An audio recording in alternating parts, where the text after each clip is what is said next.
Welcome savvy savers and budget-conscious folks to another informative video. Today we're diving into a topic that's sure to pique your interest and perhaps even change your spending habits. We're going to explore 6 things that, once you hear our reasoning, you might never want to spend money on again. In this consumer-driven world, it's easy to get caught up in the cycle of buying and spending. But it's crucial to remember that every dollar saved is a dollar earned. Being mindful about where our money goes can make a significant difference in our financial health. It's not about deprivation, it's about smart choices and understanding the real value of things.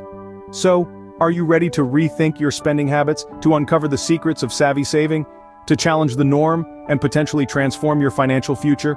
So fasten your seatbelts as we embark on this financial enlightenment journey. First on the list is something that might cause a stir: expensive coffee.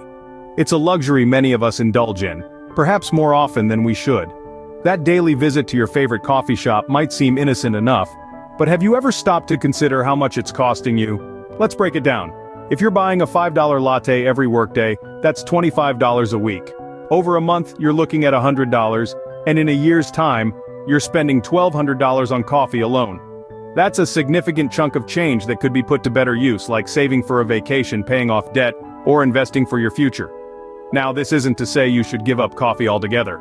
It's about finding more budget-friendly alternatives. Consider brewing your own coffee at home.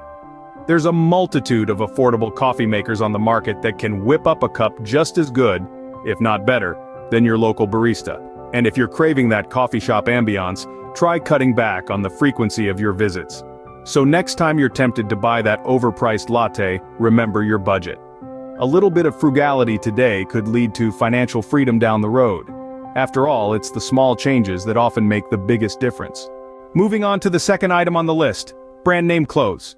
We all love to look good, right? But those price tags on brand name clothes can be jaw-droppingly high. Yes, these brands often offer quality and style, but are they really worth the hefty price? Let's delve into that. First off, we need to debunk the myth that expensive equals better quality. Contrary to popular belief, a higher price tag doesn't always mean higher quality. Numerous generic or less popular brands offer the same, if not better, quality of fabric and craftsmanship at a fraction of the cost.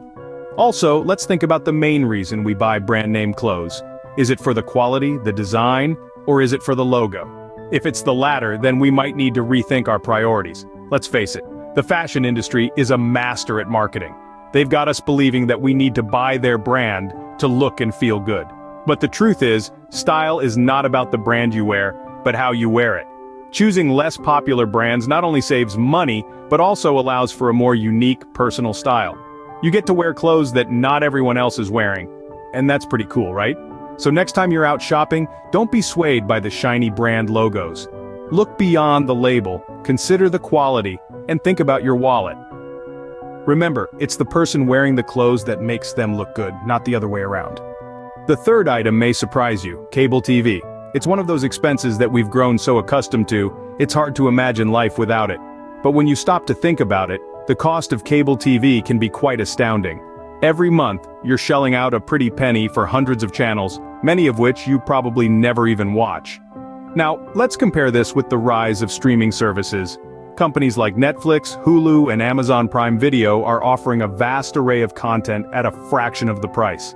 Not only are you saving money, but you're also getting more value. You have the freedom to watch what you want, when you want, and on any device. But the benefits don't stop there. Cutting the cable cord could also mean saying goodbye to commercials. And who doesn't love the sound of that? Plus, with the money you save, you could invest in a better internet connection, further enhancing your viewing experience. It's important to remember that the goal here isn't to deprive ourselves, but rather to make smarter financial decisions. We live in a time where there are so many options at our disposal. Why pay more for less? So before you pay your next cable bill, consider your cheaper and potentially better options. Number 4 on our list is something many of us are guilty of: unused gym memberships. Let's face it, we've all been there. We sign up for that shiny new gym membership with the best of intentions, determined to get fit, promising ourselves we'll go 3 times a week. But then, life happens. Work gets busy, social commitments take over, and before we know it, that gym membership card is gathering dust in our wallet. And let's talk about the cost. Gym memberships can be a significant monthly expense, often running into the hundreds of dollars per year. That's a hefty sum to pay for something we're not fully utilizing. It's like buying a first-class ticket for a flight you never take. Instead, why not consider alternatives that could save you money while still keeping you active? Home workouts, for example, are a great option. With a plethora of free online resources and fitness apps available, you can easily tailor a workout to suit your needs and schedule. Plus, you can do them in the comfort of your own home, no expensive gym gear required. Or how about taking advantage of outdoor activities? Hiking, cycling, or even a brisk walk in the park are all fantastic ways to stay fit while also enjoying the great outdoors. And the best part? They're absolutely free. So, before renewing that gym membership, consider how often you actually use it. Our fifth item is one that can really eat into your budget: dining out regularly. It may not seem like much, dropping a few bucks here and there for a quick lunch or a dinner with friends, but over time these costs can add up significantly. Imagine this. If you spend $20 on a meal out twice a week, that's over $2,000 a year. That's money that could be going into savings, paying down debt, or even a dream vacation. But it's not just about the money. Eating out regularly can also lead to unhealthy eating habits. Restaurants often serve larger portions than necessary, and the food can be high in sodium and fat. There are several alternatives to dining out that can save you money and promote healthier eating habits. Cooking at home, for example, can be a fun and rewarding experience. You control what goes into your meals, and you can experiment with different recipes and flavors. Meal planning is another excellent alternative. By planning your meals for the week, you can avoid the last-minute scramble to find something to eat, which often leads to ordering takeout or going to a restaurant. So next time you think about ordering takeout, consider the cost. Not just the cost to your wallet, but also the cost to your health and well-being. You might find that cooking at home and meal planning are not only better for your budget, but also for your overall lifestyle. Our final item is a big one: impulse purchases. We've all been there. You're waiting in line at the store, and a pack of gum or a flashy new gadget catches your eye.